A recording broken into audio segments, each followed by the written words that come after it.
Eduardo Galvão, tudo bom? Pronto para amanhã?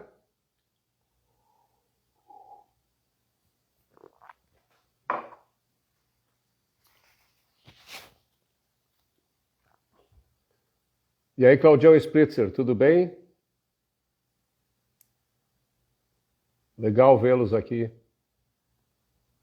Daqui a pouco eu vou conversar com o Luan Esperandio, assim que ele entrar.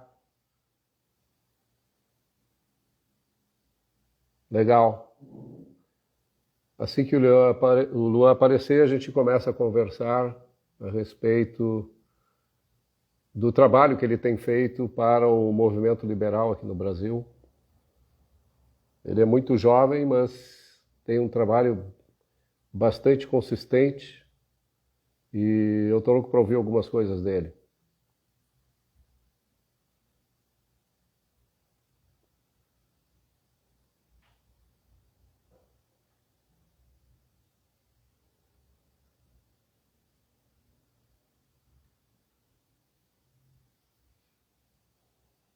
Boa noite, Rosane. Valeu, obrigado por estar aqui.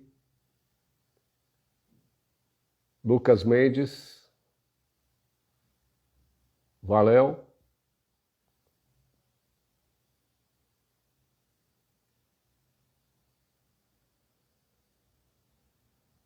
Eu tenho visto, Cláudio, muito obrigado.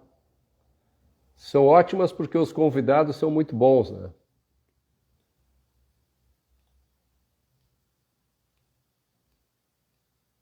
Valeu, Rosane.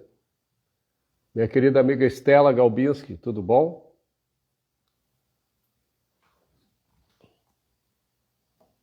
Afastar um pouco aqui para não ficar dentro da câmera.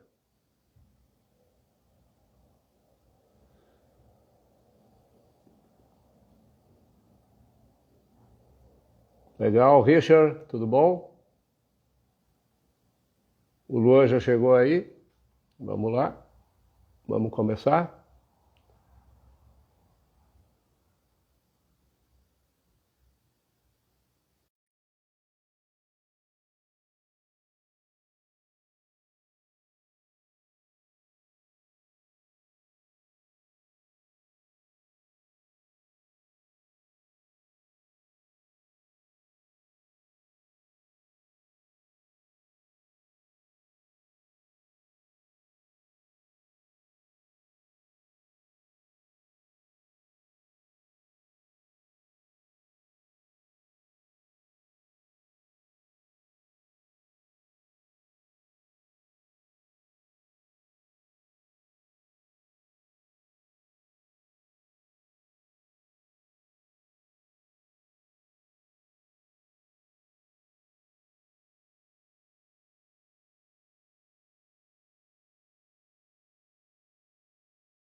Agora tem áudio?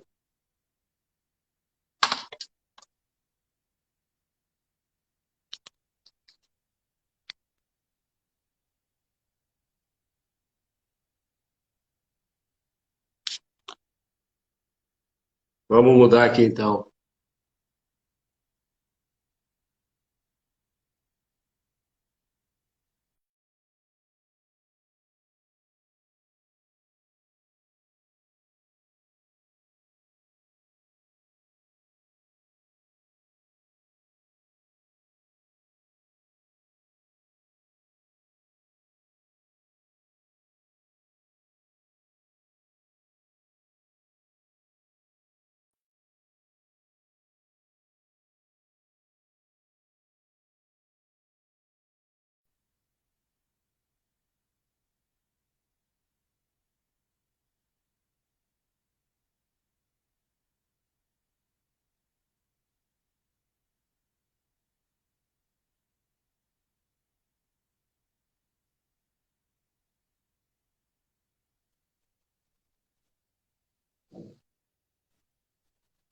E aí, Luan, tudo bom? Olá, Roberto, tudo bem? Tudo Boa jóia. noite a todos aí. Ah, muito bom te ver de novo, Lua. Faz o quê? Uns 3 anos que a gente não se via. Exatamente. A gente teve, inclusive, a oportunidade, né? Eu mediei um debate entre você e o Rodrigo Marinho, o grande Rodrigo Marinho, que está concorrendo aí em Fortaleza, pelo Partido Novo. Tive a oportunidade de mediar um debate sobre propriedade intelectual na LibertyCon de 2018. 2018.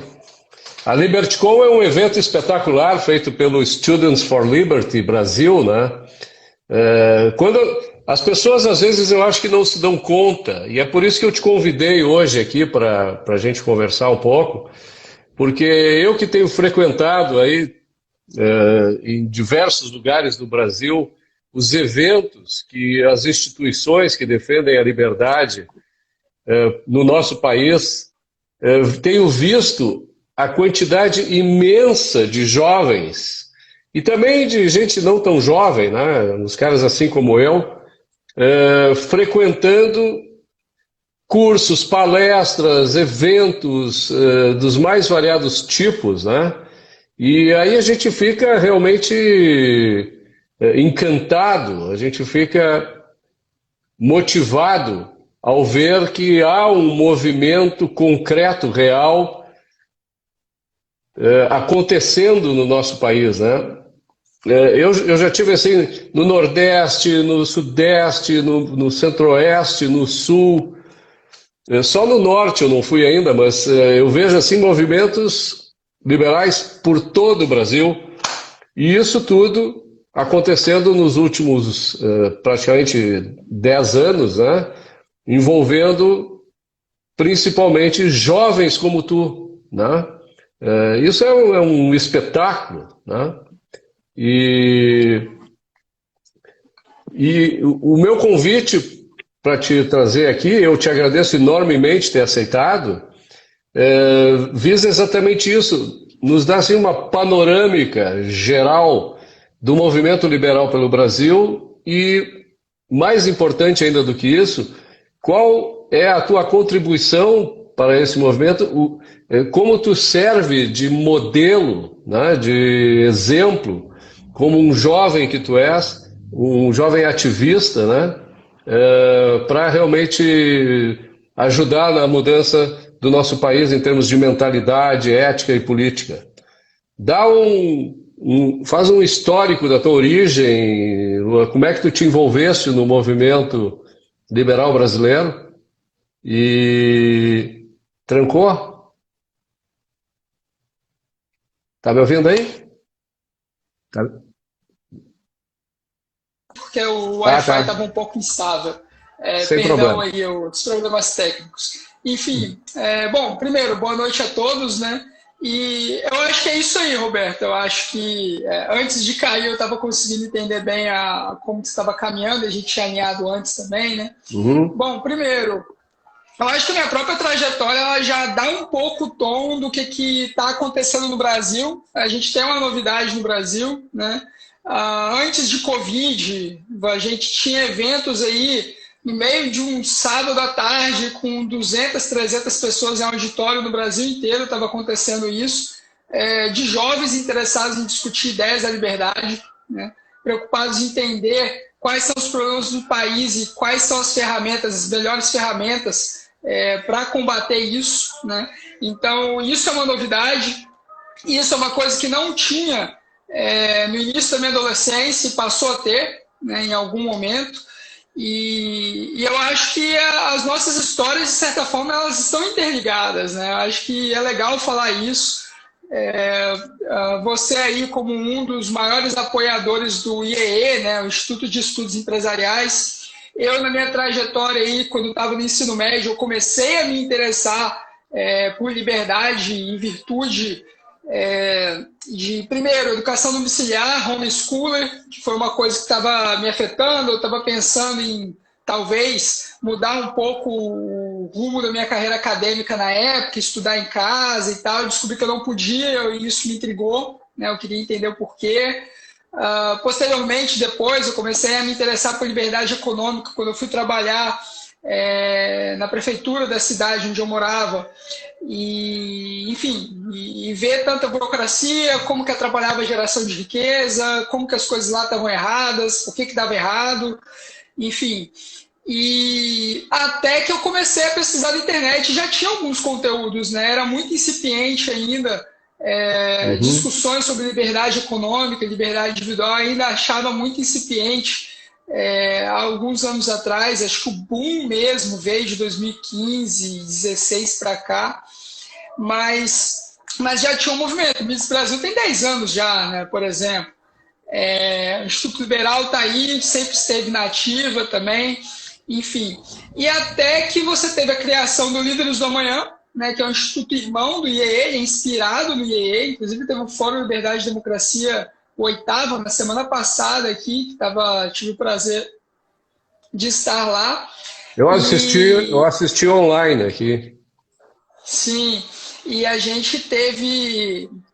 E eu tive presente no primeiro, né? O primeiro foi em 2013, eu já tinha lido alguns livros de liberdade econômica, já tinha lido Friedman, já tinha lido Hayek, já conhecia Mises, por exemplo, que geralmente são os autores introdutórios, né? Aqueles que as pessoas que estão interessadas e curiosas, elas começam por ali, eu já tinha feito isso. Fiquei sabendo do Fórum Liberdade e Democracia, o primeiro, em 2013, estive lá. Né? Tinha na época umas 500, 600 pessoas, e para mim foi muito impactante, porque eu era liberal de internet e beleza, era isso. Né? Eu não sabia que tinha um movimento, não sabia que tinha outras pessoas, outras cabeças. Né? E, enfim, os anos foram passando e acho que em 2013, quando eu vi que tinha outras pessoas lá, e até mesmo por o Brasil ter entrado em uma recessão logo no ano seguinte, né, as coisas já não caminhavam bem, em 2014 a gente passou a ter uma crise econômica muito forte e uma campanha eleitoral muito fraca, né, em ideias. As pessoas elas lembram muito do Aécio Neves e da Dilma, né, e eu já estava vacinado, e eu lembro, assim, o Brasil tinha uma crise fiscal enorme, e nenhum debate presidencial que teve, né, nenhuma dos debates que teve, eu reassisti todos em 2018, eu fiz essa tortura comigo mesmo, de assistir os debates, todos que eu achei no YouTube eu peguei para vir assistir, e nos falaram de reforma da Previdência, que foi o tema que dominou esses 4 anos. Né? Se você puxar de 2015 até o fim de 2018, o grande tema foi a reforma da Previdência, né? E combate à corrupção. A Lava Jato ainda estava começando em 2014.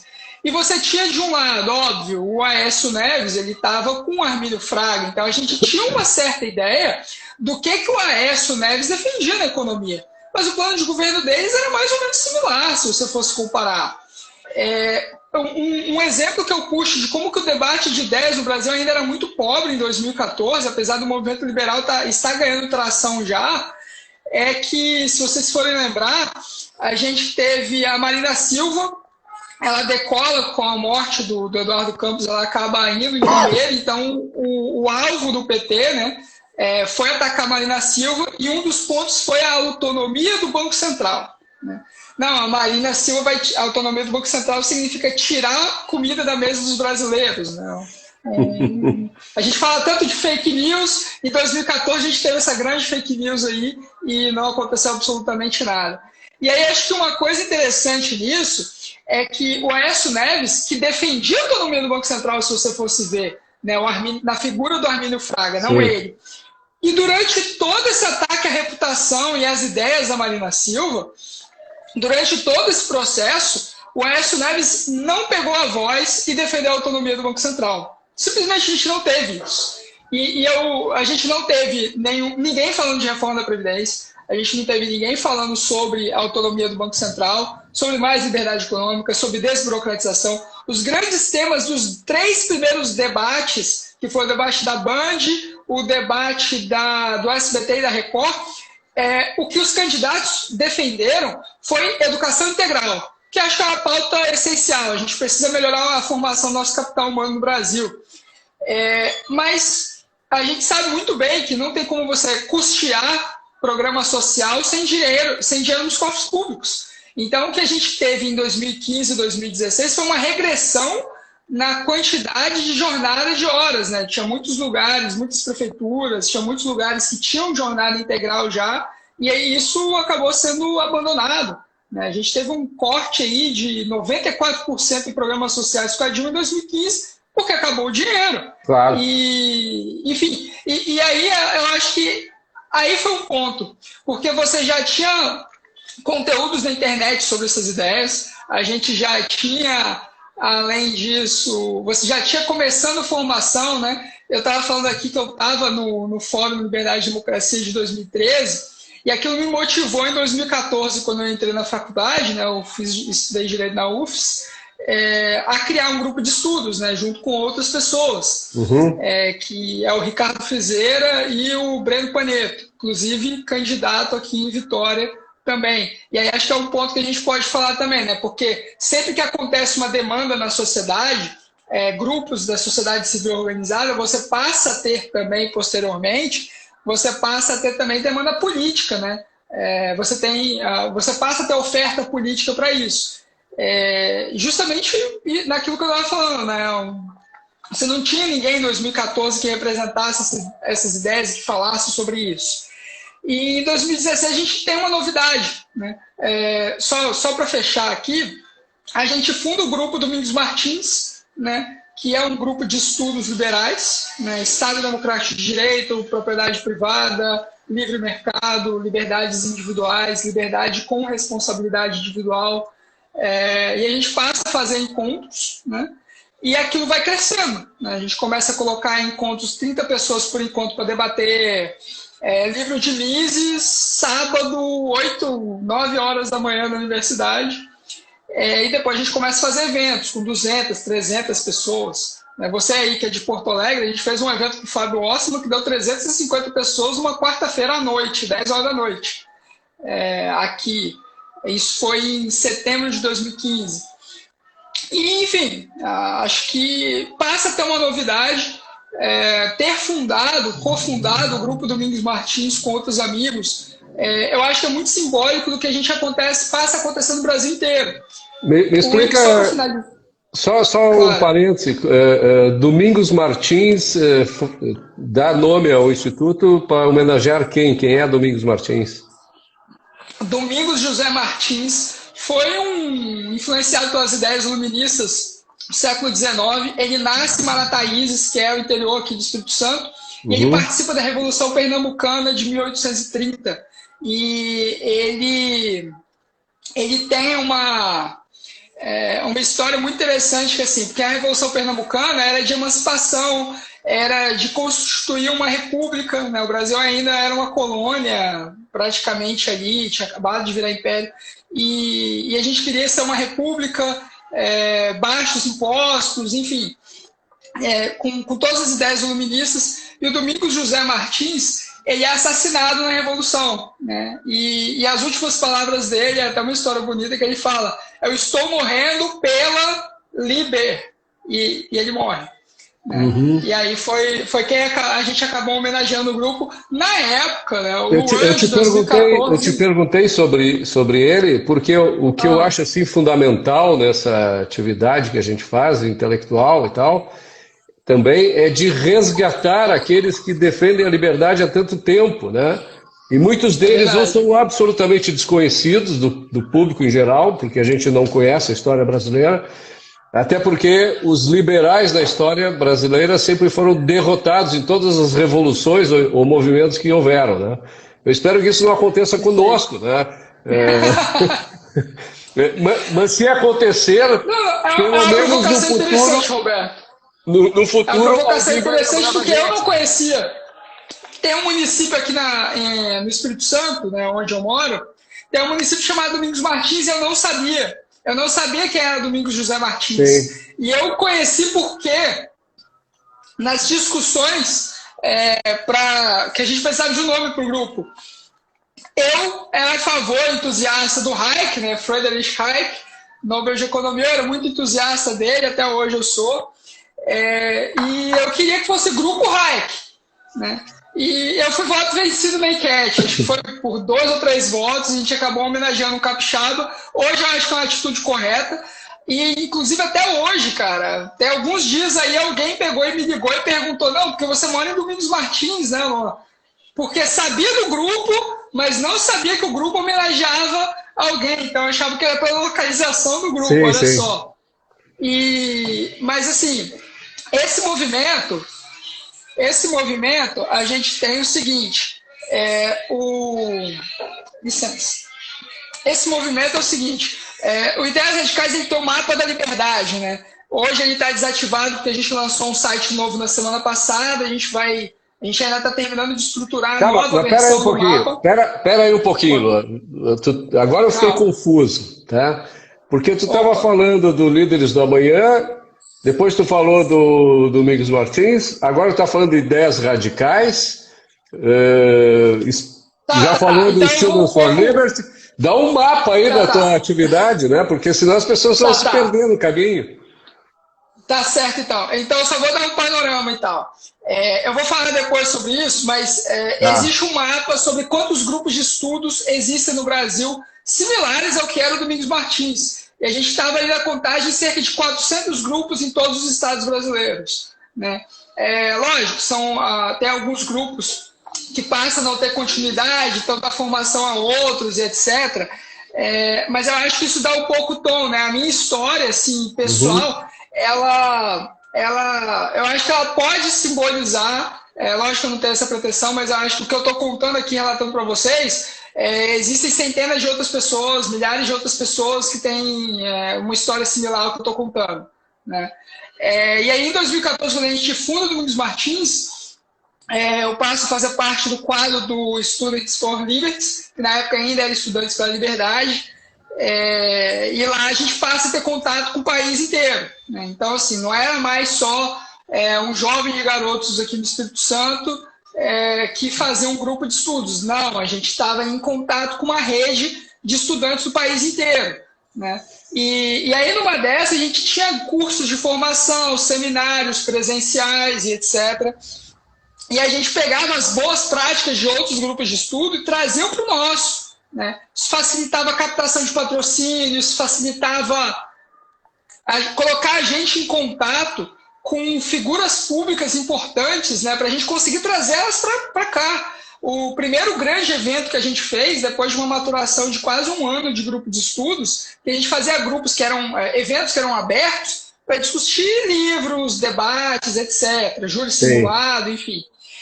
Mas o primeiro grande evento que a gente faz, cobrando ingresso, trazendo gente de fora, pagando avião, ou então a gente não tinha grana para pagar hotel, então ficava na casa nossa e por aí vai.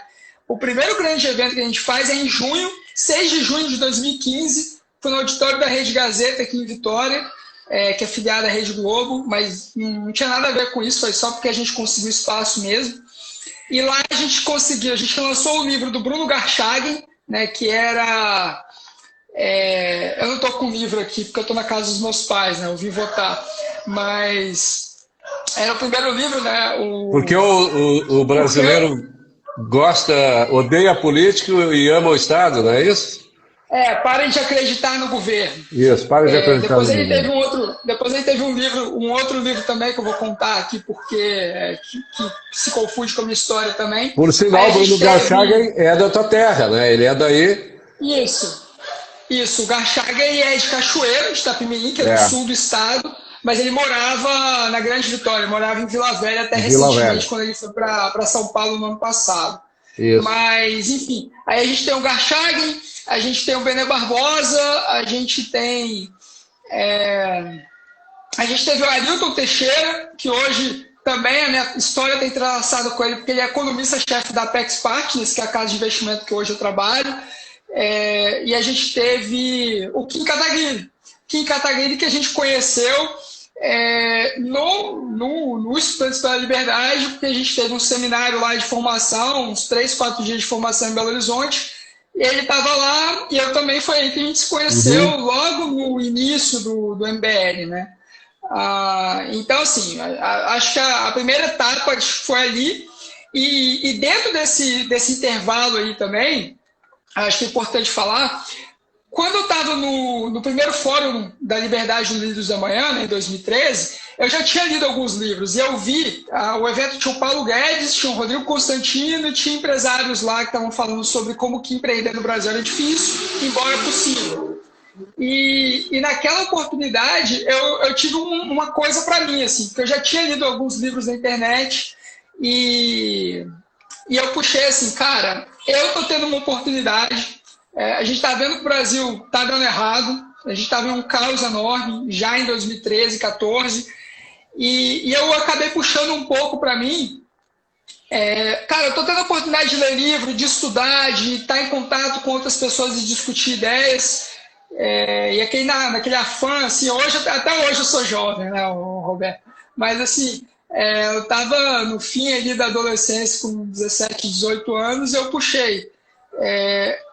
Eu gostaria de contribuir para divulgar essas ideias. Então, o Domingos Martins veio daí, mas daí também veio a ideia de escrever para o Instituto Liberal, né? Eu já acompanhava o site e eu peguei e mandei um texto para lá e foi publicado. E eu achei aquilo legal e eu comecei a ler livros, né, para ter insumos para escrever. E só por uma questão de discutir ideias mesmo, de fomentar o debate público, oxigenar ele um pouco também, porque a gente começou a publicar coisas sobre assuntos que não eram falados, né? Não tinha isso no debate público. Não tinha nada. Não tinha nada.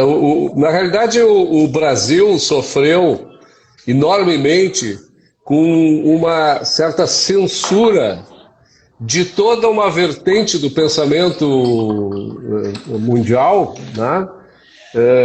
Que dá embasamento às ideias liberais, que fundamentaram a política, por exemplo, nos países anglo-saxões, né? Os Estados Unidos, a Inglaterra, Holanda, enfim, entre outros, né? E aqui nunca chegou nunca essas ideias chegaram aqui porque os livros eles não eram publicados simplesmente, né? Mal e mal a gente tinha Adam Smith, tinha Milton Friedman, e a partir da década de 80 que se começou a publicar por conta do Instituto Liberal do Rio de Janeiro, depois do IEE, depois de outras entidades, uma literatura mais ampla, né? Inclusive aquela literatura que motivou mais. Inclusive foram os livros que eu tive a oportunidade de ler, eu não li em inglês ainda, e depois também, inclusive foram livros, por exemplo, o que é o liberalismo, né? Que era do Instituto Liberal do Rio de Janeiro, Donald Stewart Jr. do Donald Stewart Jr. Ele foi alvo, acho que foi o terceiro livro, livro que a gente estudou no nosso grupo de estudos. E é um livro que você nem acha para comprar, né? Tem um PDF aí na internet perdido e foi assim, né? A gente imprimiu impressora, não sei o quê, ou então leu online, e foi assim que a gente discutiu essas ideias, né? Uma obra que acho que vai ser lançada pela LVM agora. A LVM vai lançar agora. Exatamente. Então, assim, e foi com esse conteúdo extremamente... foi com esse conteúdo muito incipiente mesmo, né? Ou então precário, por que não dizer precário, que a gente começou a fomentar essas discussões, né? E aí acabou que na minha trajetória, assim, eu era estudante de direito, o que eu queria ser era advogado, né? Sim. Tinha apego à iniciativa privada, eu já tinha passado em concurso e sido efetivo na prefeitura, como eu falei, ao longo de um ano, tinha pedido exoneração porque eu não queria carreira de concurso público. Mas foi um período, porque até hoje tem a República dos Concurseiros, né? Isso diminuiu um pouco por causa da crise fiscal, e aí tem menos concurseiros agora, mas assim, quando eu entro na faculdade, estava no auge da República do Concurso, né?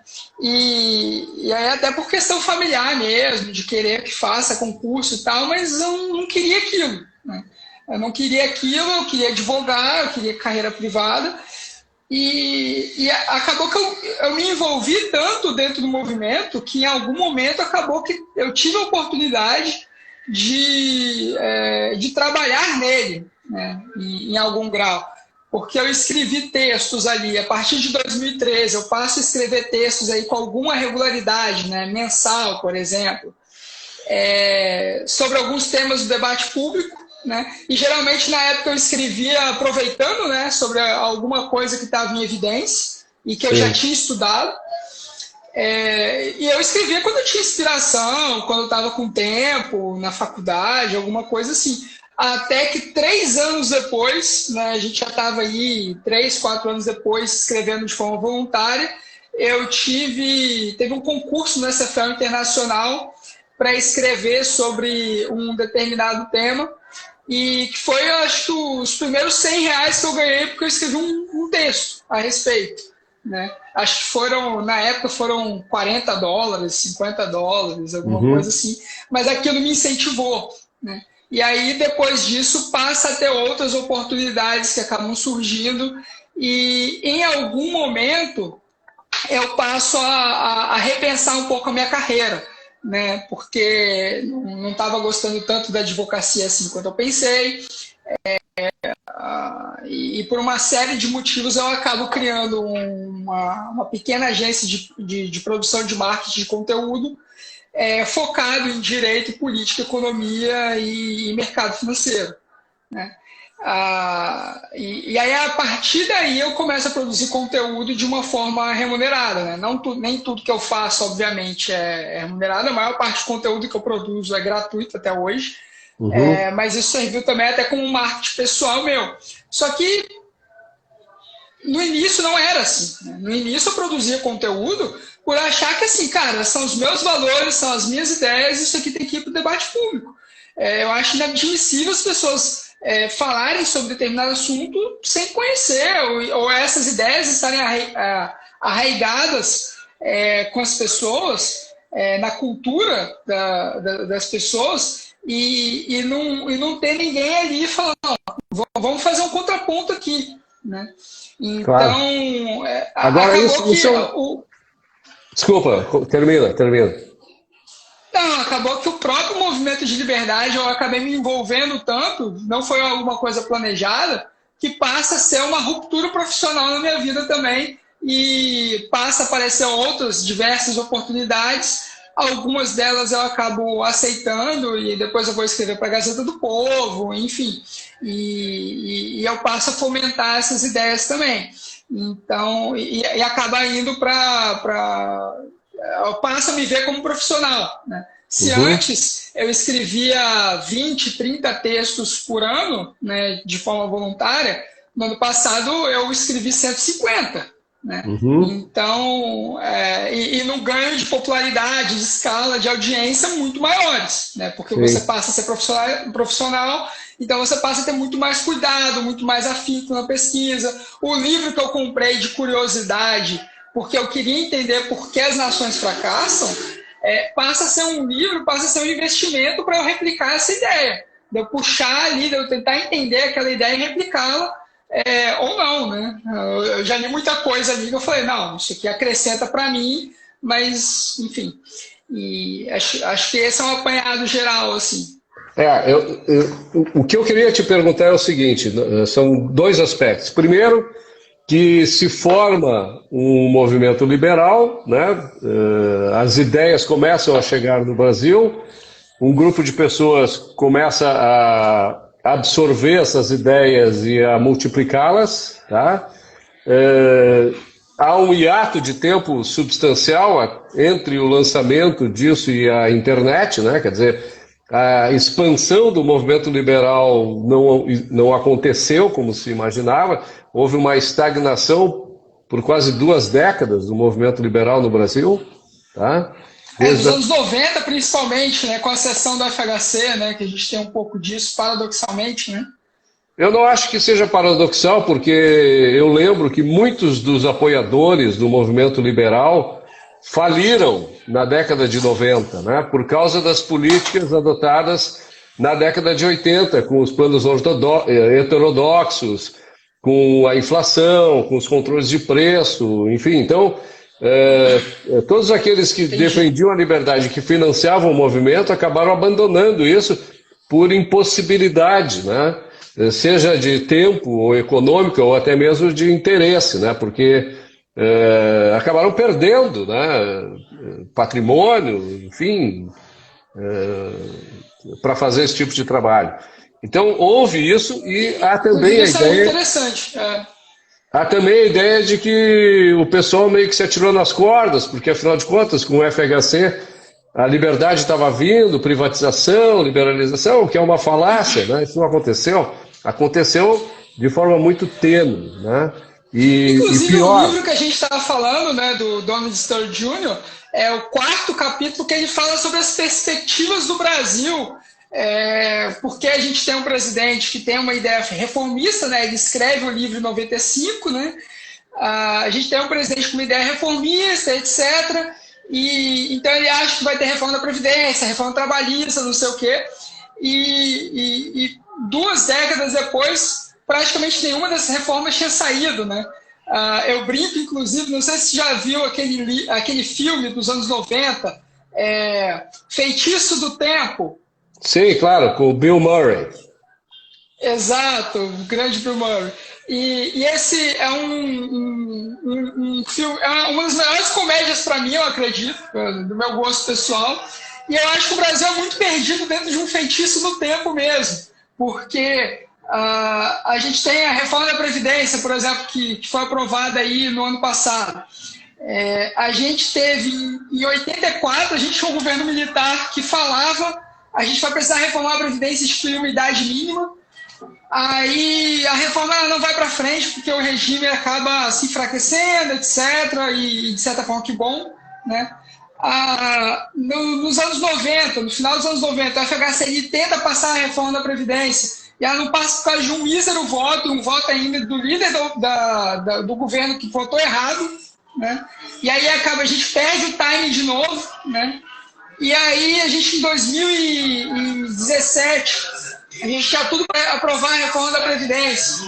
E essa reforma da Previdência, ela não passa por causa do Joesley Day, ia ser votado na Câmara naquele mês, né? E acaba que não passa. Então a gente perde muitas oportunidades do debate público brasileiro, né? E aí reformas estruturais que outros países fizeram há 4 décadas atrás, elas nunca saem aqui. Nunca saíram. Elas demoram muito a sair.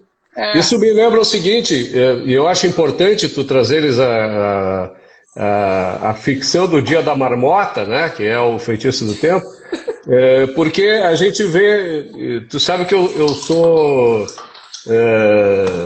um propagador inveterado das ideias da Ayn Rand, né, e a Revolta de Atlas, que é um livro de ficção, se tu analisa a Revolta de Atlas e faz uma confrontação com a realidade brasileira, a Revolta de Atlas, de repente, se torna um documentário, né?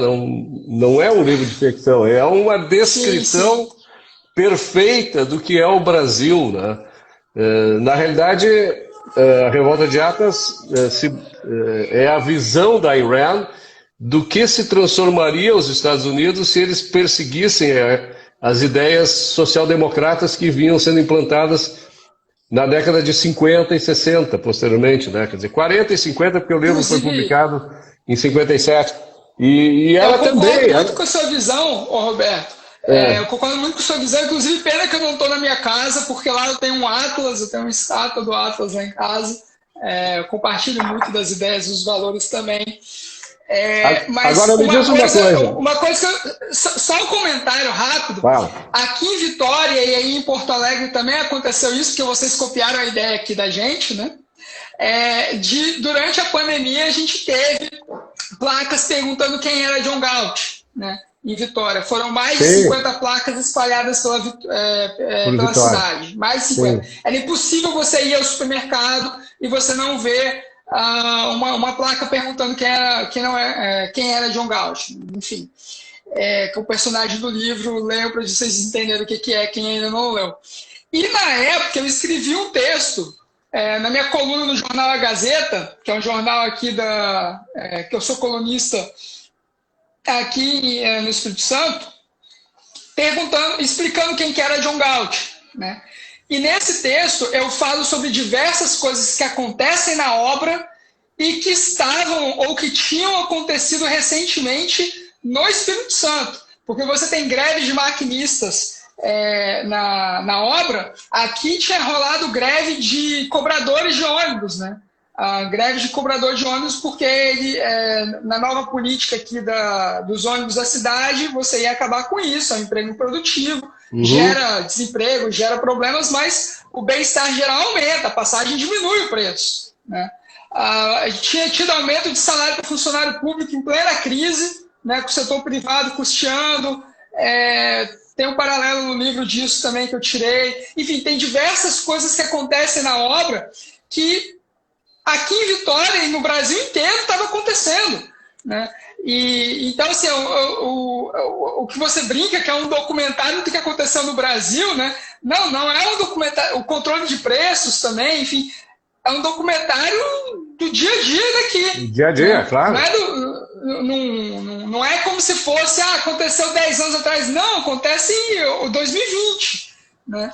E isso eu acho bem interessante, assim, essa perspectiva também.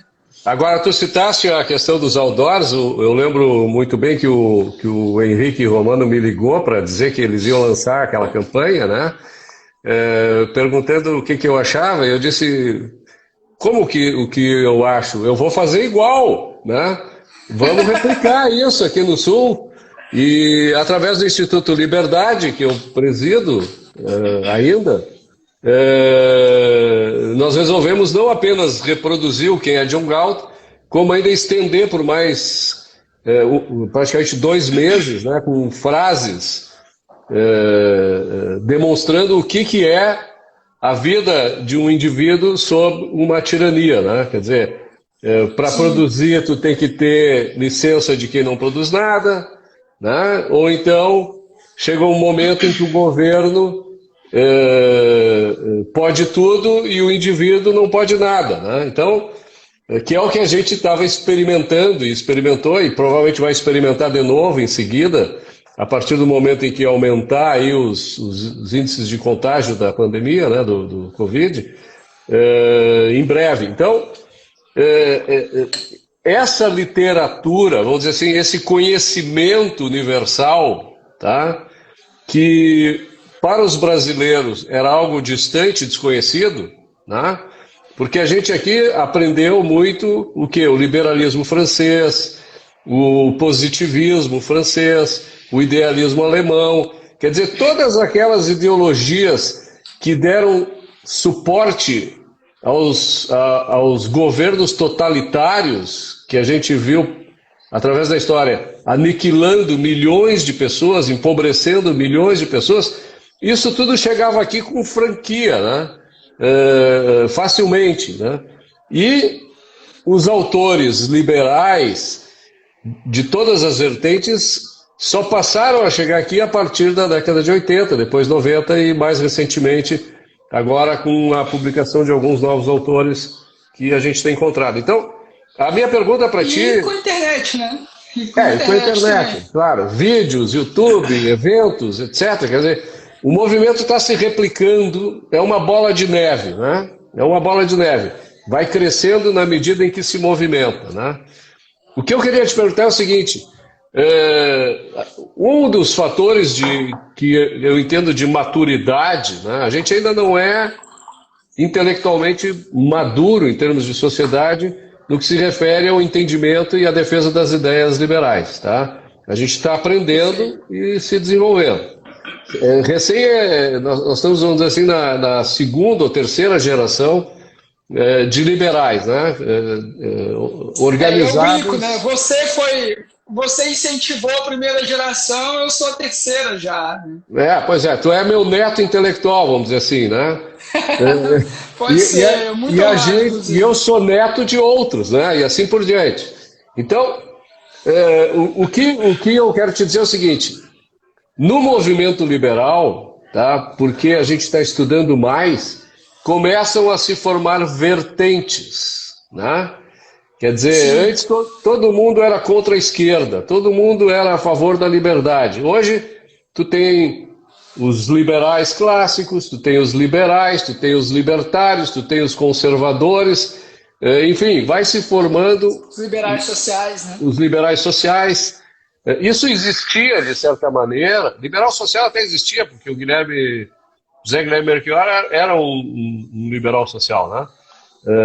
Por sinal, ele participou do primeiro ciclo sobre liberalismo realizado no Brasil, que foi aqui em Porto Alegre, coisa do IEE e do Instituto Liberal do Rio Grande do Sul, à época, né? Entre outros intelectuais. Então, tu vê com bons olhos essa divisão. Tu acha isso produtivo? Tu acha isso inexorável?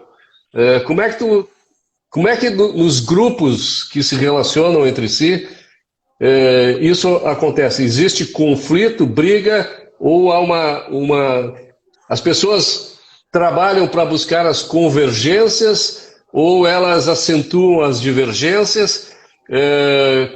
Como é que tu vê isso? Eu tenho uma ideia, mas eu não vou te dar ela ainda. Queria ouvir de ti primeiro. Tá certo, mas eu queria ouvir de você também. Bom, primeiro, eu acho que estar em um grupo de estudos, estar em uma organização, algum instituto que todo mundo pensa igual, eu acho que é extremamente pouco frutífero, tá? Internamente falando. Vou dar um exemplo aqui. Eu sou pesquisador júnior e editor do Instituto Mercado Popular, já tem desde 2015, e inclusive a gente está preparando aí uma retomada para os trabalhos de forma frequente. A gente deve anunciar em breve aí algumas novidades. Mas no grupo de WhatsApp a gente estava discutindo sobre a questão dos Sleep Giants e qual que era o impacto disso, né, a moralidade do movimento, mas principalmente a gente estava discutindo o impacto. Né? Uhum. E você tinha 2 ou 3 pessoas, eu não estava participando da discussão porque eu estava trabalhando, né, então só passei o olho, mas até a parte que eu pude acompanhar na discussão de ler, você tinha 2 ou 3 integrantes do grupo que tinham posições diversas a respeito, e ambas muito ricas. Né? Eu acho que eu não gosto muito de um movimento em que todo mundo pensa muito igual, ou que alguém que vem com uma ideia um pouco que destoa um pouco. Eu acho que muitas vezes se tiver uma intolerância às ideias do grupo, a discutir ideias ali, eu acho que é muito ruim, porque você tende a ver radicalização do grupo, né? E aí o pessoal começa a brigar quem é mais liberal entre si, ao invés de discutir o método de discussões. As discussões às vezes podem se tornar muito abstratas num ambiente assim, e isso eu não vejo com bons olhos. Tá? Uhum. Então, eu acho que internamente nas organizações tem que ter debate. Se não tiver, a organização está falhando.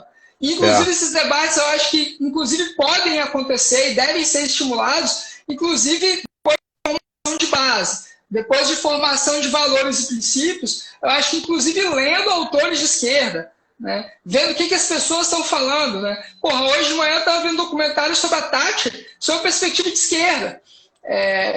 Assim, óbvio, eu vejo várias desonestidades de você pegar e você falar que a economia britânica não aumentou com Thatcher porque ela crescia 2,5%, aí eles comparam com os anos 60 em que crescia 2,8%.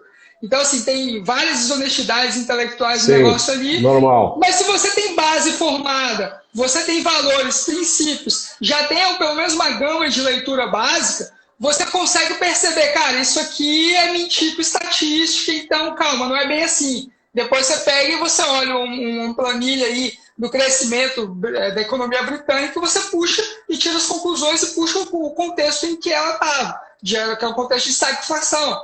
Mas, cara, eu acho que isso é fundamental, você estar pesquisando o outro lado também. Porque senão você vira, e eu falei isso na minha palestra LibertyCon do ano passado, né, que eu palestrei nas 3 LibertyCons que teve até agora. No ano passado eu estava falando sobre liberalismo político. E uma das coisas que eu falo é que a esquerda ela ficou burra porque não precisava estudar, porque todo mundo ali era de esquerda e tal, e ninguém estudava. Então todo mundo falava que era seguidor de Marx, ninguém tinha lido o livro do Marx. Nunca teve alguém perguntando, tá, mas por quê? Né? Exatamente. Então, assim, eu acho que isso é muito perigoso, foi um recado que eu dei, porque eu acho que o próprio movimento liberal ele precisa estar fazendo continuamente autocríticas, porque porque essa autocrítica é necessária, senão a gente pode caminhar para o mesmo lado da esquerda. Eu vou dar um exemplo que eu dei, que eu falei na palestra, eu estou lembrando dessa história, porque ela completou 1 ano essa palestra esses dias, então eu fiz algumas reflexões sobre isso, internas, assim, para mim, né? Que eu comentei que o que os liberais falam, né, Roberto? Privatiza tudo, vão privatizar, privatiza tudo. Eu concordo, tem que privatizar tudo mesmo. Mas assim, você sabe a diferença de concessão, privatização, concessão, e alienação, enfim, você sabe a diferença? E aí, parceria público-privada, e assim, poucos na sala levantaram o braço falando que sabiam a diferença. Claro. E aí eu acho que a gente pode acabar caindo nisso. Por exemplo, o marco do saneamento básico foi aprovado e nego não sabia o que era concessão. Né? Então, até para você defender o projeto, você tinha que saber o que era, o que seria feito. Nós tivemos agora, mais recentemente, o assunto referente ao SUS, né? Do projeto que o Bolsonaro sancionou e depois voltou atrás, né? Que tratava exatamente disso, né? Vão privatizar exatamente. O SUS. Não vão privatizar o SUS, vão estabelecer um processo de concessão para que a iniciativa privada possa fazer o que ela sabe fazer melhor do que a iniciativa estatal, né? Que é oferecer um serviço mais qualificado e fazer isso sem usar a coerção, né? Então, agora isso que tu está falando eu acho interessante, porque eu me lembro que uma vez o Ivanildo III me pediu para eu vou ter que andar pela casa aqui para pegar um carregador, tá? Tá Mas bom. Pode falar aí. Posso falar? Então, o Ivanildo III me pediu para escrever um guia de leitura, né, lá para o Students for Liberty. E aí eu comecei dizendo, bom, eu começaria lendo aquilo que, em primeiro lugar, numa primeira ótica, eu não concordo, né? Então, por que isso? Porque eu lembro que eu li o Capital de Marx, tá? E quando eu li o Capital de Marx, eu corroborei a ideia de que eu era um liberal, um capitalista, né? Porque tudo que está escrito lá eu não concordei com absolutamente nada, não apenas pelo fato de que há falácias incontornáveis, né? Como também pelo fato de haver proselitismo no sentido de que a coerção seria algo moral de se estabelecer, né? Esse é um. E o outro eu recomendei também que as pessoas lessem, por exemplo, a Bíblia, né? Porque eu li a Bíblia várias vezes, né? Na minha infância e adolescência, e a Bíblia me levou a me tornar um ateu, né? Porque eu entendi ali que tudo aquilo que lá estava eram, na realidade, evidências de que a existência de Deus, o misticismo, o racionalismo sobrenatural, são coisas da nossa consciência que não são corroboradas pela realidade, né? Então, a gente tem que conhecer os dois lados para poder criticar, discutir, debater e trazer até o teu oponente para o teu lado, porque se tu sabe no que ele se baseia, no que ele forma o seu pensamento, né, tu consegue identificar exatamente as falhas lógicas, as questões emocionais que fazem com que ele siga naquele caminho. Isso facilita o processo no debate, fazendo com que a pessoa até, e isso é possível, mude de ideia, né? Então... Perfeito. Agora, o que eu ia te dizer, que eu disse que eu ia deixar para depois, é o seguinte: eu acho que é maravilhoso os liberais discutirem entre si, exporem as suas contradições, exporem as suas discordâncias, porque enquanto a gente faz isso, tá, a gente alija do debate aqueles caras que trazem ideias falaciosas, que trazem ideias falsas, que fazem,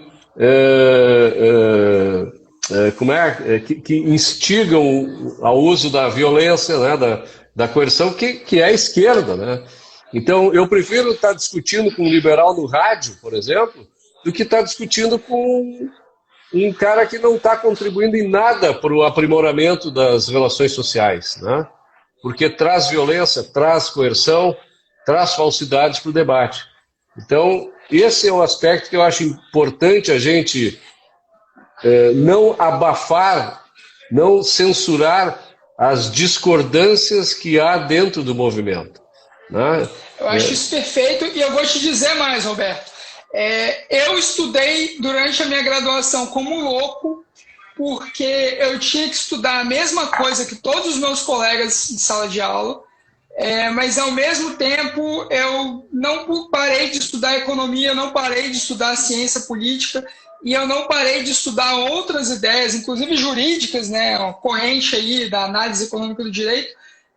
Eu tinha que estudar concomitantemente, porque aquilo ia ser me cobrado nas provas, eu precisava saber para falar a língua dos meus colegas, e como eu era o liberal da sala, então, assim, qualquer assunto, qualquer problema que tinha, era meio que assim, Luan, qual que é a perspectiva do liberalismo sobre isso? Eu tinha que saber, né? E eu não sabia no início, isso me deixava, eu não tinha carga de leitura suficiente para defender o liberalismo em todos os aspectos, todos os segmentos da vida, qual que é a perspectiva, o que fala sobre tal coisa, liberdade de expressão, mas como que isso funciona em relação a microagressões. Todos os meus colegas estudavam, por exemplo, o que eram microagressões e crimes contra a honra, o artigo 137, 138, 139 e 140 do Código Penal. Eu também tinha que estudar isso e entender o que eram os crimes contra a honra. Mas eu também ia lá na literatura para entender por que em outros países, como os Estados Unidos, por que não é criminalizado, por que é diferente, quais são os argumentos do outro lado que não é estudado aqui. Então eu tive que estudar como louco durante a faculdade inteira, justamente porque eu estava inserido em um ambiente cujas ideias eram, e o que era estudado era muito diferente do que eu acreditava nos meus valores, né? Existe um debate que demonstra exatamente isso que tu está falando, né? Que muitas vezes as pessoas ficam numa análise rasa, né? Não vão à raiz do problema, né? O último debate que eu me envolvi, agora que expõe isso, quer dizer, eu defendo a liberdade de expressão, o outro defende a liberdade de expressão, porém, quando, por exemplo, eu defendo que o Facebook tem o direito de não publicar o que ele não quer, as pessoas dizem, não, mas espera um pouquinho, eles estão cerceando a liberdade de expressão. Isso é uma censura, né? Aí eu digo, não, mas espera um pouquinho. Liberdade de expressão não é apenas tu poder dizer o que tu queres, também é tu não ser obrigado a ouvir, concordar, apoiar e financiar o que os teus antagonistas dizem, né? Aquilo que tu não concorda. Por exemplo, no caso da política, os fundos eleitorais, o fundo eleitoral e o fundo partidário, eles violam a liberdade de expressão aí, né, nesse ponto, porque a gente paga para o governo pega o nosso dinheiro e dá o dinheiro para aquelas pessoas com as quais a gente discorda, né, numa violação absoluta. É para democratizar a política, né? Quando na verdade a gente sabe que quem ganha mais dinheiro ali são os figurões do partido, sem transparência, sem regra de controle algum. As cotas do fundo, né, que deveriam ir para mulheres ou para negros, que é decisão recente aí do TSE, elas não são cumpridas, né? Mas mesmo que fossem, Luan, mesmo que fossem, falácia, né? É um ato violento, né? Agora me diz o seguinte, Gazeta do Povo, a Gazeta do Lindbergh, né? Isso. Tá. Tu falaste do Mercado Popular, tu falaste no Instituto Liberal, Ideias Radicais. Tu falaste no Domingos Martins, tu não falaste no Sputnik, né? Ainda não, mas fiz parte também durante algum tempo. Pois é. Quer dizer, tu tens assim uma atividade enorme, né? É possível conciliar essa atividade com a criação de valor, com a produção, com o teu sustento, etc. Porque eu acho assim, ó, que o movimento liberal, ele precisa de pessoas que atendam duas coisas. Primeiro, criem valor, né? Se preocupem em se aprimorar para criar valor. Seja como empresário ou seja como empregado, não importa o profissional liberal. Isso é uma coisa. A outra coisa é os integrantes do movimento se preocuparem em criar um ambiente que não seja tóxico. Tá? Eu não estou nem dizendo que seja favorável, eu já estou dizendo que não seja tóxico para a atividade empresarial. Né? Seja, no caso dos empresários, dos empregados ou dos profissionais liberais. Então, é possível tu ser jovem, tu participar de movimento liberal, tu trabalhar e criar valor na sociedade?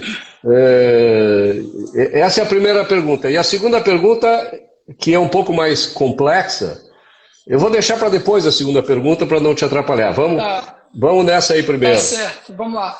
Antes eu queria comentar o seguinte, eu acho que o papel do movimento de todas as organizações, seja grupo de estudo, para jovens, seja para empresários, enfim, eu acho que todo movimento, toda essa gama de movimento, eu acho que o grande objetivo tem que ser, são 3 passos, né? São 3 steps.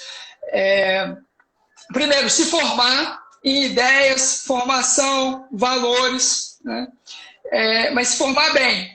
Eu acho que isso é o fundamental. Segundo, ocupar espaços. E aí ocupar espaços pode ser na iniciativa privada, pode ser na sociedade civil organizada, pode ser no setor público, né? Independente de qual seja cargo público, cargo eleito, executivo, né, legislativo ou judiciário, independe. Você tem que ocupar esses espaços. E o terceiro step para mim ocupando esses espaços, você precisa ser um agente de transformação a partir do que você aprendeu na primeira etapa, a partir dos seus valores. Porque não adianta nada você se formar em valores, ideias, e você não executá-las, né? Eu sou um pouco crítico, eu sou um pouco crítico com uma frase do Mises, vai parecer muito mais prepotente do que eu gostaria, mas assim, porque o Mises tem uma frase que todo movimento liberal alguém fala, que ideias e somente ideias podem iluminar a escuridão. E eu discordo um pouco dessa frase, porque eu acho que ela só remete à primeira fase. Ideias não mudam nada. Ideia, o Tales Gomes, né, que eu trabalho com ele também, o Tales fala, cara, ideia não vale nada. Uma boa ideia, ela pode ser só uma boa ideia se ninguém executar. Você precisa construir valor a partir disso, né? Então, se você precisa ocupar espaço e ser um agente transformador nesse lugar. Senão, você não está gerando impacto nenhum, né? Senão, você está satisfazendo, sendo só uma coisa interna. Então, eu acho que isso é o primeiro ponto. Deixa eu só fazer um parênteses. Só um parênteses, claro, aí. Claro. Tu fizeste 2 colocações que são importantes, uma só. Eu não quero nem discutir isso porque não é o caso agora. O que o Tales falou é o que me leva a defender a propriedade intelectual, só para começar, né? A criação de valor a partir de uma ideia e da sua concretização. Mas o que eu acho importante nessa frase do Mises, e que as pessoas não levam em consideração, é o seguinte: não é somente ideias que iluminam a escuridão. Um canhão também ilumina a escuridão, né? Sim, é verdade. Tá certo? Então, não adianta tu ter ideias e lutar contra canhões na escuridão, né? Tu tem que levar essas ideias para a política propriamente. Isso seria o ponto que eu queria conversar contigo depois. Então, perfeito, vamos chegar lá. Retoma aí o teu... Mas respondendo a pergunta, praticamente todas as organizações que você citou que eu participei foram voluntárias, elas não me trouxeram renda alguma. E assim, o movimento liberal muitas vezes é visto como elitizado, mas eu vim de uma família em que durante a maior parte da minha vida a renda salarial aqui de casa para 4 pessoas era só 2 salários mínimos. Uhum. Então, Eu estou na casa dos meus pais, que é São Geraldo do Cariacica, que é uma região metropolitana aqui de Vitória. Hoje, felizmente, eu moro em Vitória, eu moro em uma outra área e tal, mas assim, eu acho que é muito estereotipado o movimento liberal com o movimento de riquinhos e, cara, eu não entro nessa. Então, eu posso usar a carta que eu não vim de uma família elitizada, tradicional de Vitória, etc. Embora isso seja muito comum, né? Um movimento... Porque isso não é só do movimento liberal, mas todo movimento voluntário tem um pouco disso, Roberto. Porque você vai entrar em um movimento por exemplo, empresa júnior. Eu fiz parte de empresa júnior também no início da faculdade.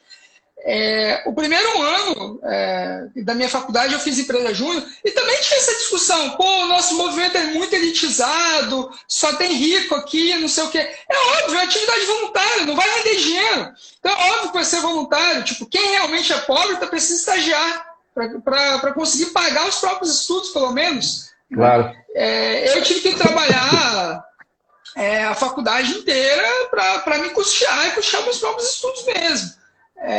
Enfim, então isso eu acho que é um ponto. É um ponto importante aqui. A maior parte das organizações que tu citaste, que eu fiz parte ao longo dos anos, nenhuma delas eu não tirava dinheiro disso. Na verdade, algumas delas davam despesa, pelo contrário. Claro.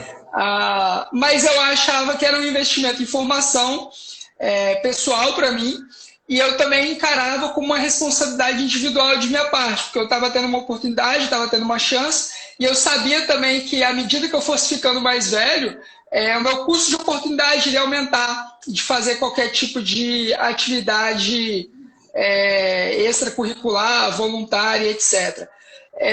Hoje, por exemplo, eu participo do Martins, mas o meu papel é de mentorar a diretoria, né? Mentorar quem está tocando o grupo hoje, que ele existe até hoje. Então, isso aí me tira muitos poucos minutos ali por semana, né? Acho que é mais quando a diretoria assume que eu tenho que conversar muito com a pessoa que está assumindo para ajudar a prepará-la, né? Outras pessoas que passaram pelo grupo também fazem isso.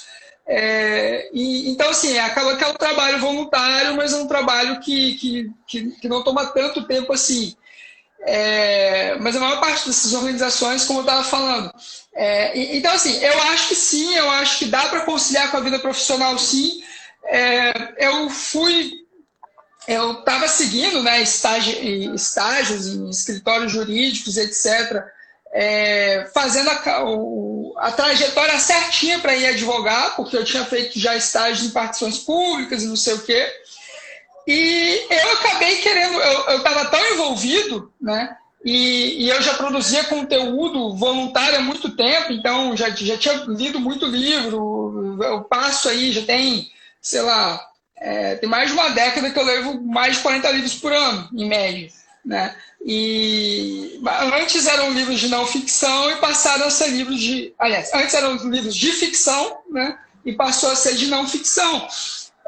Justamente aí porque isso auxilia na produção de conteúdo, né? Inclusive, claro, o livro que eu estou lendo, que está aqui carregando comigo, né? É o livro do Nigel Ferguson, A Ancestral do Dinheiro, que é a história financeira do mundo, e eu estou lendo ele, primeiro por curiosidade, mas também para produzir conteúdo para a casa de investimentos que eu trabalho hoje, né? Você precisa de insumo para você produzir, né, conteúdo. Então, eu mudei o ciclo de formação que eu estava fazendo até então. Mas, cara, eu acho que dá para conciliar, né? Eu acho que a minha resposta vem da minha vida, né? Eu acho que deu para conciliar. Eu acabei indo depois, posteriormente, passando a trabalhar com isso, né? Mas mesmo quando eu não trabalhava com isso, quando eu trabalhava com outra coisa que não tinha nada a ver com isso, eu produzia conteúdo também. Não na escala que eu produzo hoje. Isso, com certeza, é impossível. Uhum. Eu acho que é uma questão de escala e também, assim, você ganha em qualidade à medida que você faz mais, né? Então, isso aí vale para tudo que você faz na vida, né?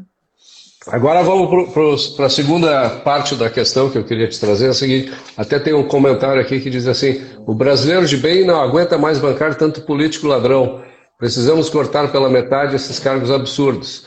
Mas a gente sabe que os políticos ladrões, eles são colocados lá pela população, né? Somos nós que colocamos eles lá, né? Então, o que acontece? Existe uma mentalidade na sociedade coletivista e estatista, onde tu colocar no governo pessoas que prometem que vão te dar alguma coisa, mesmo tirando de outras, né? Fato esse que muitas vezes é desconhecido do público de um modo geral, parece ser uma coisa interessante, parece ser um bom negócio, né? E a gente vê o seguinte... isso que eu... Mas eu tenho um comentário sobre isso também, se eu puder fazer um adendo, não sei se você quer complementar ainda. Não, faz agora, depois porque o outro assunto perfeito. Vai um pouco mais longe. Beleza. Mas é porque, assim, de fato, se a pessoa está lá é porque alguém colocou, né? De fato. Mas eu também acho, cara, que em alguns lugares não tem opção. Eu não transferi meu título, apesar de morar em Vitória, eu voto em Caracica, e eu li o plano de governo de todos os candidatos e eu asseguro, cara, nenhum deles tem a mínima noção do que é um ambiente de negócio, nenhum deles tem a mínima noção de, por exemplo, necessidade que é fazer uma reforma da Previdência Municipal. Nenhum deles tem a mínima noção da importância de responsabilidade fiscal. Eles vão saber quando eles estiverem lá, quem for, né? Então, assim, aqui não tem opção. Em Vitória, também não vejo tanta opção assim, né? Eu acho candidatos mais preparados, etc., até por ser uma capital, mas eles não vêm dessa noção de liberdade enquanto valor também, né? Acho que o único candidato em Vitória, por exemplo, é o Breno Paneto, né? Que é amigo meu e que fundou o Domingos Martins junto comigo e foi para a política. Então, e se não fosse o Breno, se ele não tivesse se colocado, não teria ninguém. Então, assim, eu acho que você passar a ter, em parte, a responsabilidade da população em si, mas a gente também tem que criar oportunidades, a gente também tem que criar alternativas. E aí isso passa por envolvimento também. Agora é o seguinte, então vamos encaminhar... tempo. A segunda parte da pergunta tem a ver com isso e eu acho ela fundamental no meu modo de entender, porque se a gente pensar o seguinte, nós temos... Como eu já disse, né, praticamente duas vertentes do liberalismo, né? Liberalismo que se consolidou aí no século XVIII, século XIX, tá? Nós saímos da Idade Média, antes da Renascença, né, com Maimônides, Averroes, Tomás de Aquino e tal, há um renascimento das ideias de Aristóteles, aí vem a Renascença muda o foco do sobrenatural para a existência, né, a primazia da existência, aí vem o liberalismo, aí o liberalismo continental, né, a França, o idealismo alemão toma um rumo, o liberalismo na Inglaterra, nos Estados Unidos, na Holanda e tal, toma outro rumo, isso a gente já falou, e as mentalidades das sociedades vão se formando a partir daí, né? Tu imagina o seguinte, a Constituição americana, que é o suprassumo de uma instituição na defesa do capitalismo, tá? Foi a primeira e a mais completa forma de organização social que a gente conheceu, né? Ela levou, se a gente considerar a Renascença até 1776, vamos pegar essa data como exemplo, levou 300, 400 anos para isso acontecer, né? No Brasil, a gente nem experimentou ainda, numa evolução intelectual, essas ideias são muito recentes. É claro que hoje a facilidade da comunicação é muito maior, né?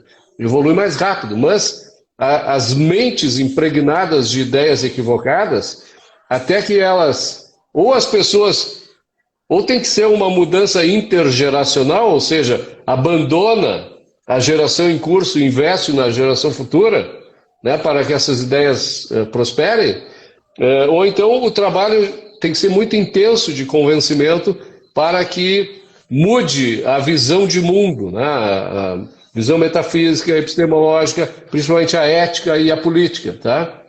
Então, a gente está vendo agora, como tu mesmo disseste, um movimento ainda muito embrionário, muito incipiente, né? Acontecendo no Brasil, e vai levar tempo para esse movimento chegar na política, né? Porque acontece na política algo que na sociedade aconteceu décadas antes, tá certo? Quer dizer, as políticas que tratam de ética, né? Que tratam das virtudes necessárias para uma sociedade prosperar, elas levam tempo para chegar na arena, né, no contexto das discussões sociais.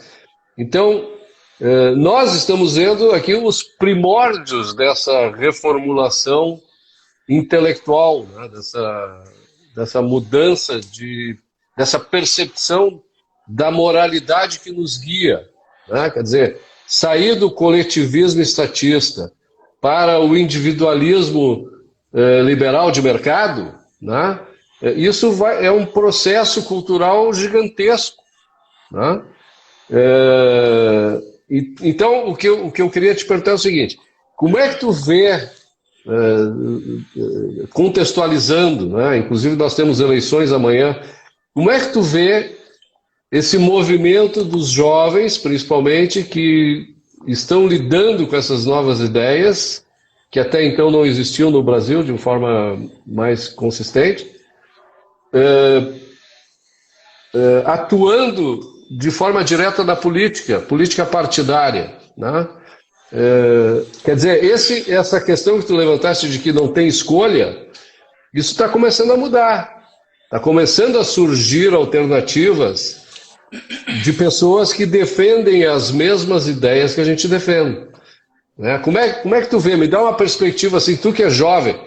Eu tô com 66 anos, quer dizer, para mim não tem muito mais tempo para ficar pensando nisso, mas tu tem uma vida inteira ainda pela frente. Qual é o futuro que tu vê para ti, para os teus filhos e para o país com relação a isso? Perfeito, vamos lá. Bom, primeiro, eu acho que o debate público brasileiro é muito atrasado. Como eu citei o exemplo aqui da reforma da Previdência, que teve pelo menos 3 grandes momentos que ela poderia ter sido aprovada e não foi só no quarto, e numa dessa aí a gente perdeu 35 anos, né? E isso condenou a minha geração a pagar essa conta aí para algumas décadas. E a geração anterior à pobreza. Aqui é muito atrasado. Perfeito. E a gente aqui. E outro exemplo de como é atrasado, né? A reforma administrativa que está sendo discutido aí, eles estão falando de não incluir os atuais servidores, né? Ou seja, ela vai valer, ela vai entrar em vigor 100% de todos os servidores, vão estar na reforma administrativa, nas regras que vão aprovar agora, só em 2060. Em 2060, Rachel, que a gente vai estar discutindo sobre como colonizar Marte. E isso é iniciativa privada. E o governo vai estar começando a aplicar regras que as empresas adotaram nos anos 80 e 90. Então, assim, é um atraso no debate público muito grande. Eu não concordo com essa... E a gente precisa acelerar isso. Eu não concordo com essa visão que tu tens com relação à reforma administrativa. Você acha que a gente não vai colonizar Marte em 2060? Eu acho mais fácil colonizar Marte em 2060 do que implantar a reforma que nós precisamos, né? Que é a reforma pode ser.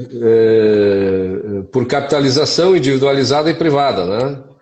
Para o setor público, né? Eu acho que é mais fácil tu chegar a Marte do que implantar isso. Mas é exatamente isso que eu ia colocar, quer dizer... Sim. Se a gente pensa em livre mercado o que é? É um processo, né? Onde as coisas acontecem organicamente, tá? E onde as expectativas das pessoas elas não podem ser frustradas de forma revolucionária, digamos assim, radical, disruptiva, né? Tem que haver uma evolução, tá? Então tu até pode fazer mudanças com cortes, né? Como no caso da reforma administrativa, se tu fizeres uma previsão. Olha, tu que tem a tua vida montada dessa maneira, independente do fato disso ser imoral, tá? Vamos levar isso em consideração, para que haja um ajuste social, para que isso se resolva. Daqui 10 anos, tu não vai mais ter isso que tu está tendo. Daqui 5 anos, tu vai ter menos do que isso que tu está tendo. E quando tu te aposentar e morrer, tu não vai ter mais nada, né? Agora, quem ingressa no mercado, e isso começa desde já, tá? Já ingressa com uma outra perspectiva. Então, tu tem 100% das pessoas recebendo full, isso vai diminuindo a partir do momento em que essas pessoas vão caindo fora do sistema, e os novos integrantes, né, os que ingressam no sistema, já ingressam com outro patrão. É como o Paulo Guedes falava do avião que está voando e de quem vai decolar agora, né? Então, eu acho que essa ideia um tanto conservadora, né, de não aceitar ações abruptas, disruptivas, né, que frustrem a expectativa das pessoas que construíram suas vidas daquela forma, já que a gente vem pagando isso há tanto tempo, eu acho que não custa, pelo bem da sociedade, de um modo geral, tu fazer uma aterrissagem suave, tá? Então, enquanto que o outro avião decola, tá? É só isso que eu queria dizer. Mas aí nesse caso a reforma administrativa não vai servir nem para os meus netos, né? Porque em 2060 vai ter uma disfuncionalidade muito grande, né? Não, entre se o ela mercado for privado e o que vai ser o setor público. Não, porque tu vai migrar até 2060, que seria daqui 40 anos, não é isso? Praticamente todos os que estão hoje recebendo nesse formato estarão fora. Mas as regras que hoje são. Sim, mas olha só, as regras que hoje são razoáveis para quem vai entrar, elas não vão ser mais razoáveis daqui 10 anos. Porque o setor privado ele vai se inovar e vai ter novas técnicas, novas formas de gestão que não vão estar inclusas nessa, porque elas nem existem ainda, algumas delas. Não, mas então, isso que eu estou dizendo. por isso que quem vai entrar no sistema agora tem que entrar sabendo que vai entrar de acordo com as regras de mercado. Né? Quer dizer, um cara vai poupar o seu dinheiro, tá? O cara vai investir, formar a sua poupança em instituições privadas, ele vai gerir individualmente a sua poupança, não vai ser aquele piscinão onde tu toma banho e tu não sabe se tu botou a água ali ou de quem é a água, né? Não é esse sistema comunista que a gente tem, onde tu não sabe se a tua mão, tu não sabe no bolso de quem está a tua mão e tu não sabe a mão de quem que está no teu bolso, né? É assim que funciona hoje. Sim. Beleza, mas assim, a gente fez uma digressão, né? Voltando para a pergunta da política e tal, cara, eu acho que a gente tem uma chance de fazer isso de forma muito mais acelerada, né? De formação de pessoas, de formação de multiplicadores, de formação e preparação de candidatos também. Mas assim, amanhã, por exemplo, a partir de 2016 a gente passa a ter algo diferente, né? A gente passa a ter os primeiros vereadores aí liberais, né? Que foram, sei lá, meia dúzia no país inteiro. Mas em 2018 a gente também tem a eleição da primeira bancada liberal, você cria a frente parlamentar pelo livre mercado também, que tem alguns nomes proeminentes, e aos poucos você começa a caminhar nesse sentido. E eu acho que isso vai influenciar, porque assim, eu não acho que tem uma atividade que é mais nobre do que outra, né? Por exemplo, eu sou um fã de futebol, antes daqui eu estava trabalhando, mas eu estava acompanhando o jogo de França e Portugal aí Nation League lá. E aí, assim, eu tava acompanhando o jogo e, tipo assim, cara, eu não acho que tem um campo, alguém ali que é muito mais importante que outro. Tipo, porque tem o goleiro, tem o zagueiro, tem o meio-campo, tem o atacante. Né? Os políticos são como os atacantes, mas assim, não vai ter atacante, a bola tem que chegar até lá. Então você tem que ter todo um movimento de base, de construção de jogada para chegar até lá, que são os think tanks, que elaboram notas de políticas públicas, que são os grandes pensadores do liberalismo, que são os multiplicadores, né? E você criar um movimento em torno disso. Né? Então, assim, é óbvio que você precisa ter toda uma base para você conseguir marcar gols, né? Que os atacantes consigam marcar gols. Então, você tem que ter todo um trabalho de base para começar a formar políticos. Mas, assim, a partir da eleição dos primeiros políticos liberais, eu acho que você pode criar um ciclo virtuoso, porque você passa a pautar o debate. Eu vou dar um exemplo. Bruno Souza foi eleito em Florianópolis em 2016. Né? Então, ele assume em 2017 e ele é o primeiro político liberal do Estado.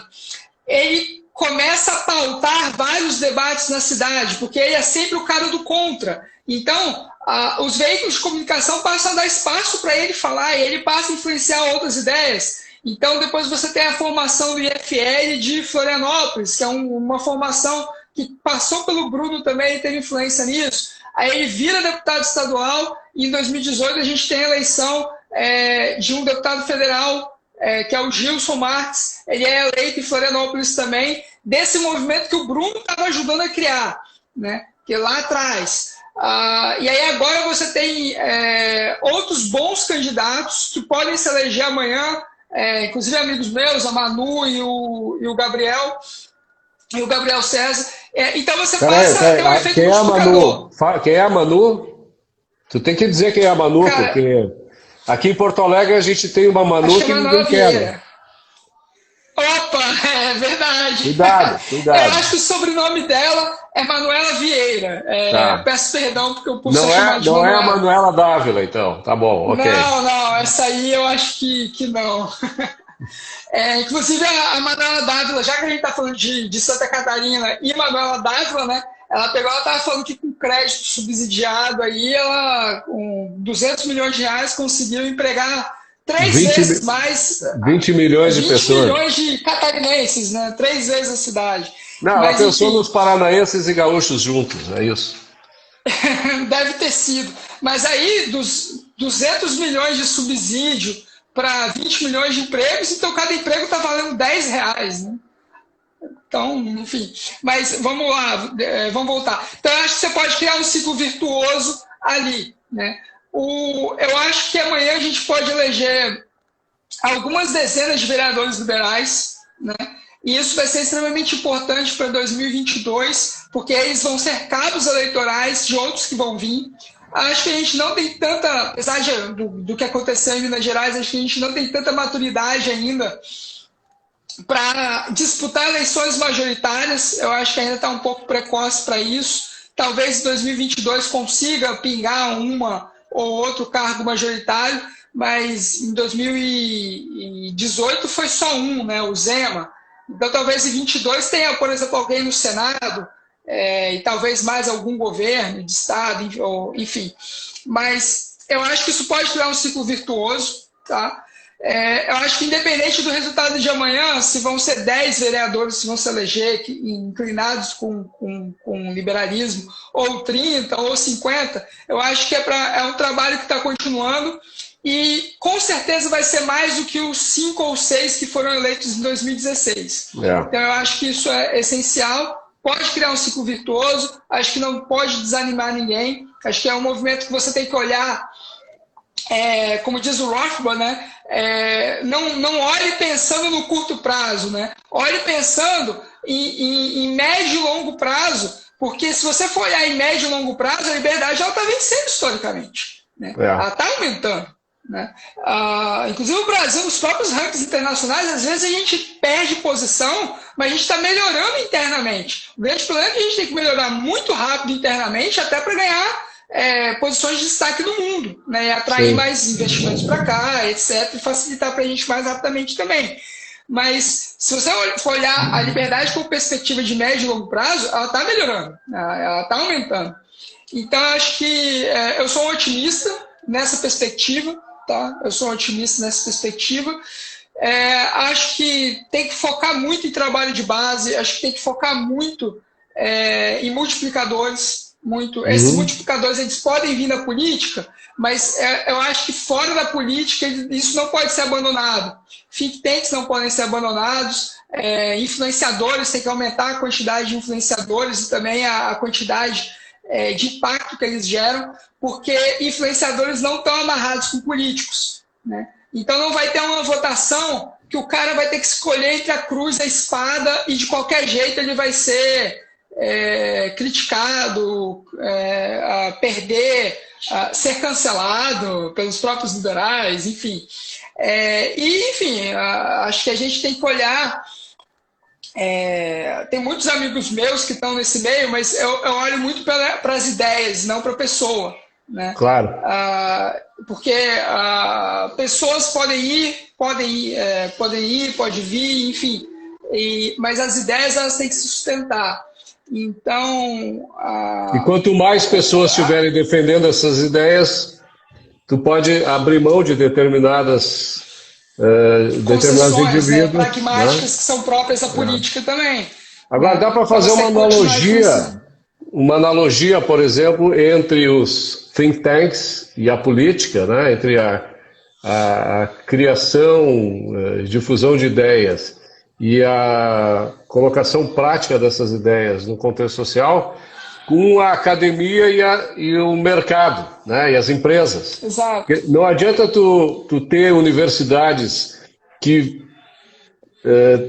trabalham na criação de ideias ou experimentos que são totalmente inviáveis no mercado, né, porque não faz sentido, né, tu não cria valor com aquilo. Da mesma maneira, não adianta tu ficar nos think tanks olhando só para o teu umbigo ali, discutindo os temas, e não levar isso para a sociedade, para que a sociedade aproveite esse trabalho. Uma coisa que eu vejo muito comum, por exemplo, a gente tem excelentes acadêmicos, né? FGV, por exemplo, o INSPER, a gente tem excelentes acadêmicos e que ajudam muito bem na formatação de políticas públicas. O grande problema é que se você não tem influências, se você não tem pessoas que entendem de marketing mesmo e mídia, uma boa ideia, né, um ótimo paper, ele não vai ser lido por ninguém, não vai influenciar debate nenhum.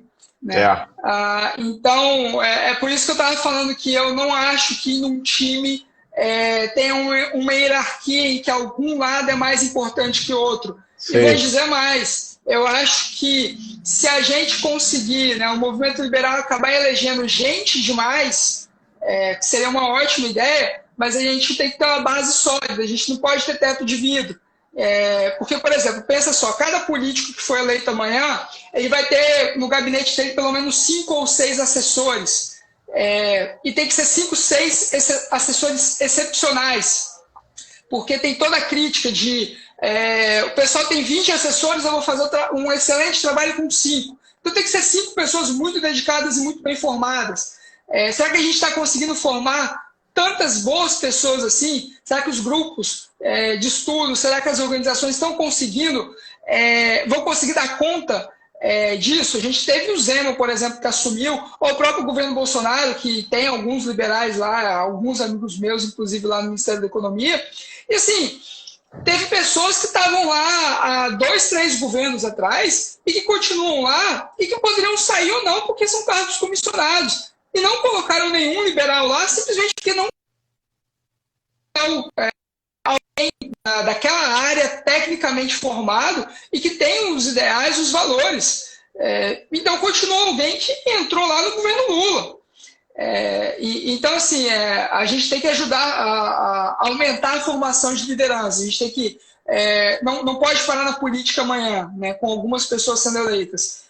Isso tem que criar um ciclo virtuoso cada vez mais e virar a bola de neve que você estava falando, né, de que mais políticos eleitos vai aumentar, incentivar ainda mais o debate público os trabalhos dos think tanks continuando, mais influências acontecendo, para elegerem mais pessoas e aí cada vez mais a gente ter frentes parlamentares de livre mercado cada vez mais amplas também. Beleza. Quer dizer então que tu motiva os jovens como tu a participarem dos movimentos, porque isso não apenas pode propiciar um ganho de valor material, como certamente intelectual e espiritual, e mais, é importante que as pessoas que se formem nisso, transformem isso em valor para a sociedade, porque ela própria vai tirar proveito dessa situação, né? Sempre tendo em vista o alto interesse, né, de cada um. É isso que tu concorda? Não, perfeito.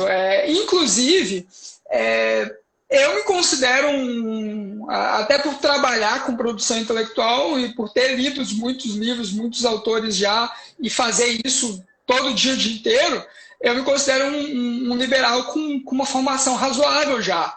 Né? Uhum. Não cheguei ainda aos 60 e não li tudo que o senhor leu com certeza, mas espero chegar lá. Mas eu também acho que existe um movimento também de permanência nisso. Né? Eu vou dar um exemplo.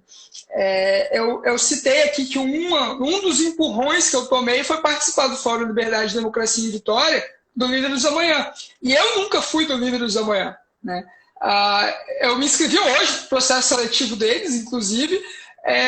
Primeiro porque eu sei que vou aprender muito lá, com as pessoas que já estão lá e etc., mas também porque, como uma forma de gratidão, porque eu acho que eu também posso contribuir para o movimento lá, claro. né, para ajudar a acender ainda mais a organização.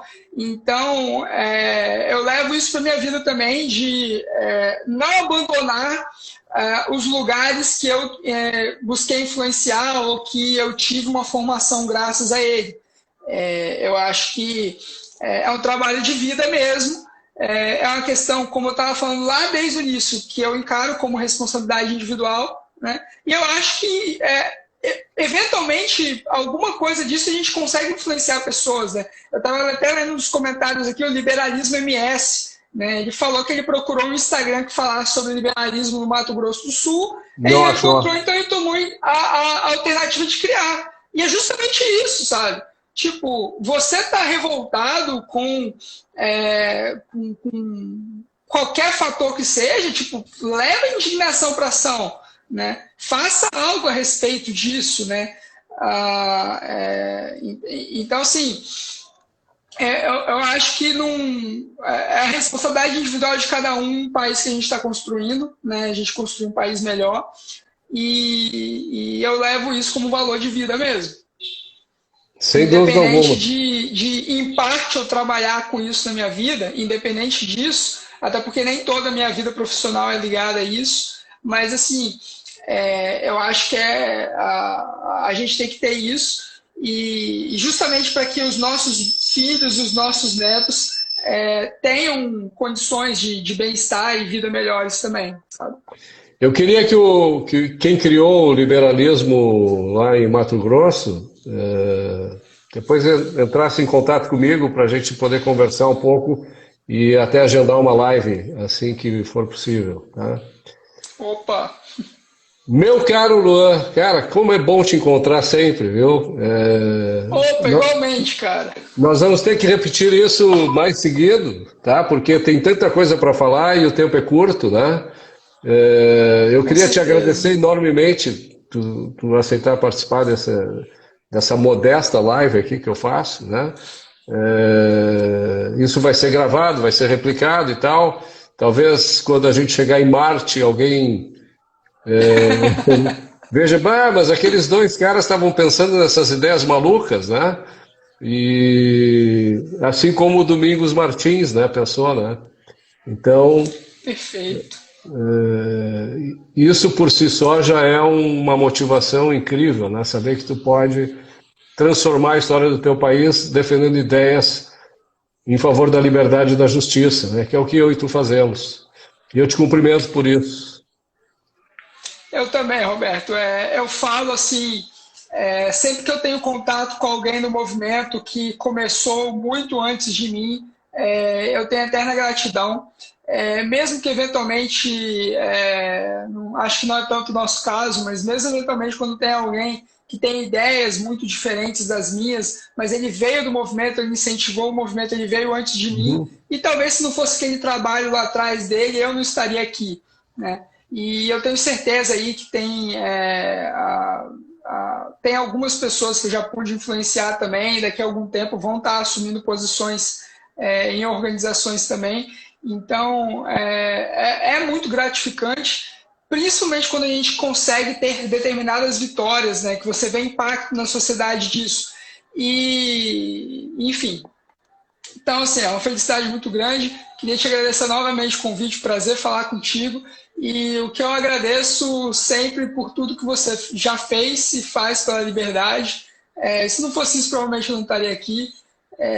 E eu tenho certeza que isso influenciou, impactou a vida de muita gente e também melhorou as instituições em algum nível para a gente ter condições melhores de vida, não só a gente, no bem-estar geral. Então, Legal. E essa mensagem aí que eu a deixo para vocês retribuição agradecido. para esse esforço aí de quase 40 anos é tu estar aqui falando comigo e defendendo as coisas que eu acredito. Tá? Opa, obrigado, Roberto. Obrigado. Obrigado, um abraço forte e tomara que muitos liberais ingressem amanhã, né, nas câmaras de vereadores do Brasil inteiro.